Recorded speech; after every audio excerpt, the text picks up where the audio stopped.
The real world has been trying to tell us real estate is not a permanent store of wealth. The fictitious financial wealth in real estate disappears. Housing isn't going up, it is the dollar that is going down. And the dollar isn't going back. In the 1970s you could buy a brand new waterfront beach house in Florida for $40,000 then. And by 1978 it was $100,000 and no one could believe it. And now it's $2 million and no one can believe it. And in 5 years they will be $3 million.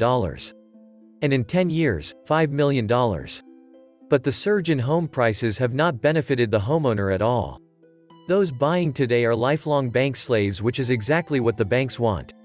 County assessors are pulling in record revenue. Realtors enjoy the nice commissions. But the homeowner does not benefit. There are more realtors in America than homes for sale. Let that sink in for a moment.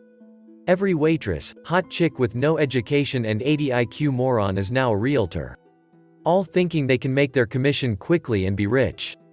Money pouring down from Asians, Indians, Chinese and other migrants. People migrating from California, New York to suburban metros, DFW, Virginia, Atlanta, North Carolina, Massachusetts, Washington and everywhere else where homes used to be affordable. Builders are freaking not even able to build homes as fast as these crazy rich are putting in deposits.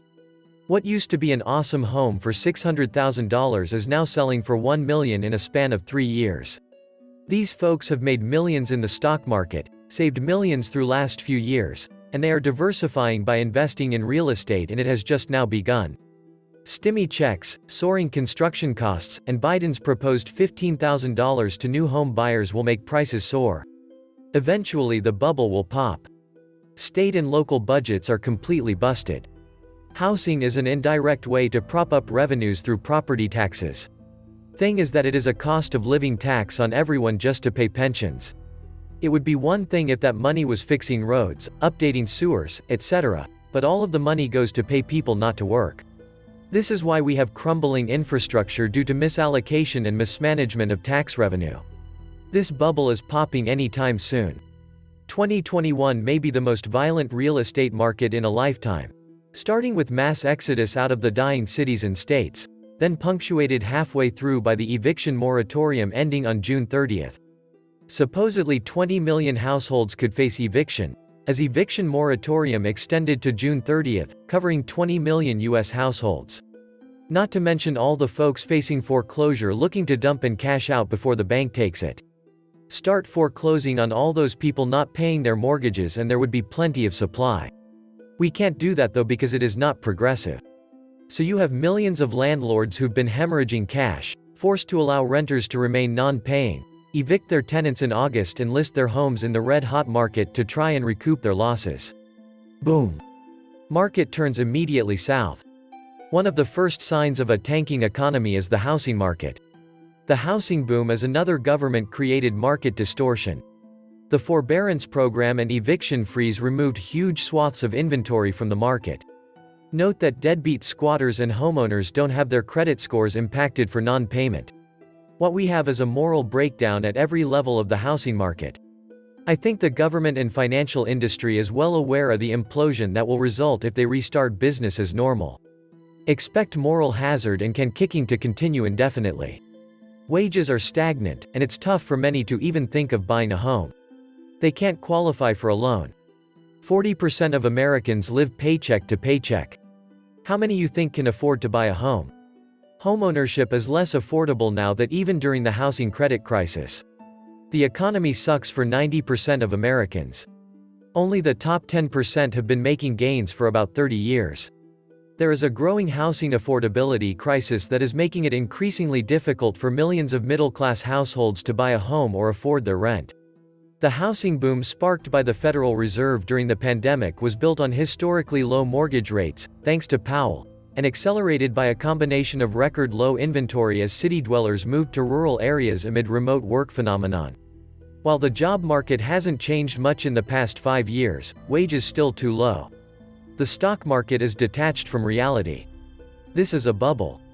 No doubt housing market is in one gigantic bubble. People bought high and now are trying to sell. They are losing money.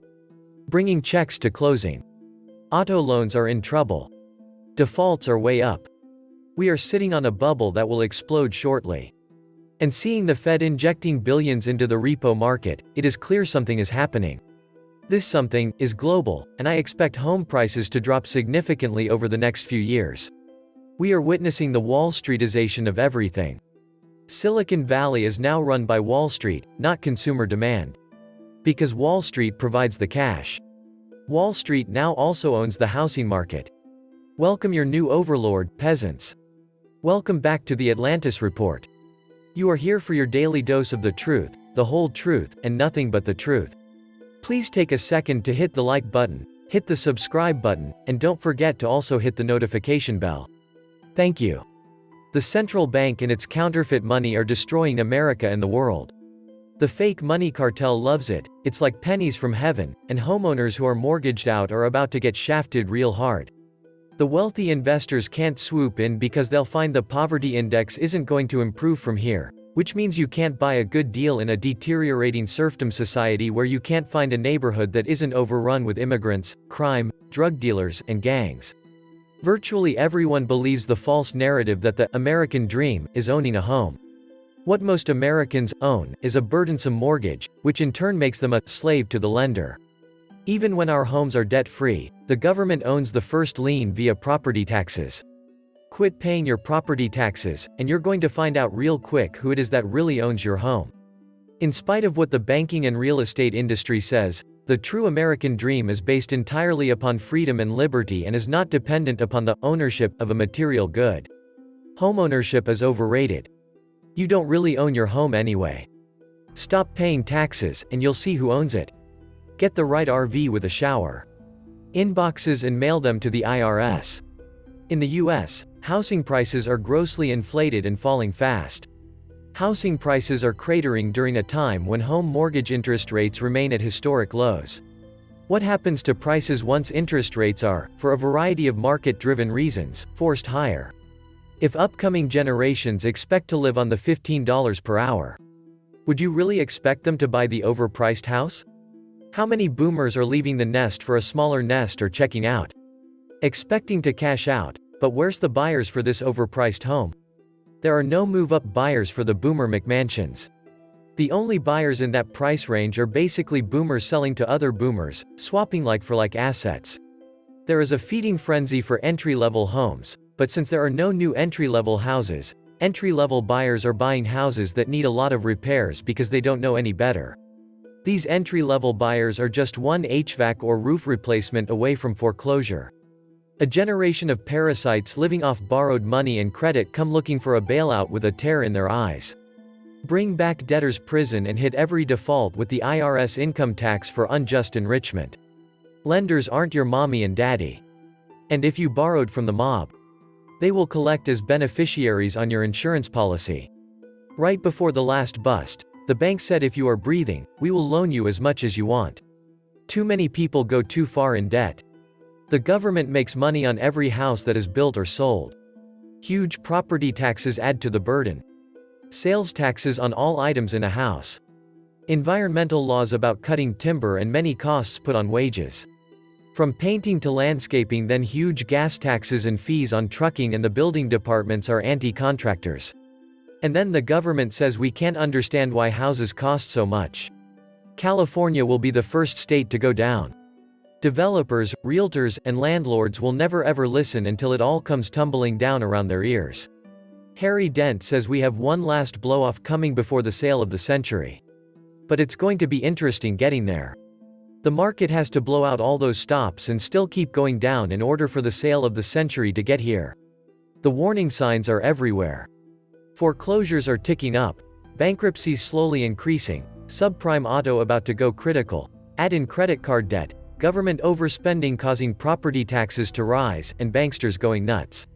Then you have the formula for beautiful, sweet 30% correction at a minimum in prices in the hot markets, in some cases 50%. All real estate markets have their own cycles and are clearly visible from which segment of the market is rising or falling. For instance, the last to rise is the condo market. When those prices go up, the cycle is over and is set to fall. Once you understand the primary cycles, you will understand the perfect time to purchase a home, a townhouse, or a condo. That you might be able to make some money from the place you live in is a cute and great day, but if all you own is a home, that is your place to live, and the best thing to do is to pay off the mortgage as fast as possible. And if you are really serious about real estate as an investment, get a broker's license so you can participate in the money made from buying and selling. If you are serious about real estate, get the licenses you need to sit at the table and simply learn your local cycles for houses, townhomes, and condos, which will tell you when to buy and when to sell. The freedom that comes from owning a place to live with no mortgage is fantastic. But, I need to remind people that property tax never really ends. It is a myth that one ever owns real estate. Instead, you just borrow it from the local taxing authority as long as you are willing to pay the taxes. Having no mortgage tells you nothing about the cost of owning real estate. Don't purchase any real estate until you have carefully evaluated the cost of taxes. In many communities, it is the taxes that will absolutely kill you. There is very little private property in this nation. The government owns it, and we just pay rent on it. This in itself should be unconstitutional. A home is a place you live in, not a trading vehicle. This was the Atlantis Report. Please like, share, leave me a comment, subscribe. And please take some time to subscribe to my backup channels. I do upload videos there too. You'll find the links in the description box. You will also find a PayPal link if you want to make a donation. Thank you wholeheartedly to all those of you who have already donated. Stay safe and healthy, friends.